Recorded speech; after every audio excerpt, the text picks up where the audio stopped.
কেন্দ্রীয় যুগ্ম সম্পাদক ও সাবেক মন্ত্রী দীপু মনিকে গ্রেফতার করেছে মহানগর গোয়েন্দা পুলিশ।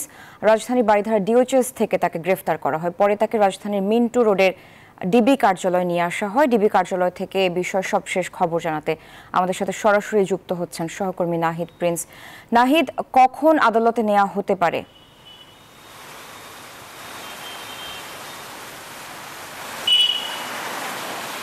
সারা বিভিন্ন সূত্রের মাধ্যমে জানতে পেরেছি দুপুর নাগাদ আদালতে নেওয়া হতে পারে এবং কি সেটি সন্দেহ লেগে যেতে পারে, সেটিও আমরা শুনেছি। দীপু মনিকে গতকাল 7টায় বারিধারা ডিওএসএস থেকে তাকে এক আত্মীয়র বাসা থেকে গ্রেপ্তার করে ডিবি।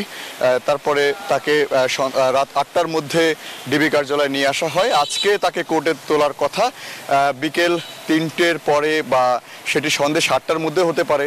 সবকিছু মিলে এখনো নিশ্চিত না যে কখন তোলা হবে তাকে কোর্টে, সেটি এখনো নিশ্চিত করা যায়নি। তবে বিভিন্ন সূত্রের মাধ্যমে জানা গেছে যে আজকেই তাকে কোর্টে তোলা হবে এবং সেটি সঠিক প্যাড আর সঠিক তথ্য দিয়ে এসব সামলে নিব এক হয়ে। মোনালিসা স্যানিটারি ন্যাপকিন বিকেল নাগাদ হতে পারে। এবং এছাড়া আমরা যেটা জানতে পেরেছি তাকে চাঁদপুরের একটি মামলায় দীপু মনিকে গ্রেপ্তার দেখানো হয়েছে। চাঁদপুরের যে বিএনপি সভাপতি শেখ ফরিদ আহমেদ মানিক, তার বাড়িতে যে হামলার ঘটনা ঘটেছিল, হামলা, লুটপাট ও ভাঙচুরের ঘটনায় তাকে সেই মামলায় গ্রেপ্তার দেখানো হয়েছে। এছাড়া মোহাম্মদপুর থানার একটি হত্যা মামলায় তাকে গ্রেপ্তার দেখানো হয়েছে। তো সব মিলিয়ে দীপু মনিকে গতকাল গ্রেপ্তার করেছে এবং আজকে কোর্টে তোলা হবে। সব মিলিয়ে এই ছিল আমার কাছে সর্বশেষ ডিবির কার্যালয়ের সামনে থেকে।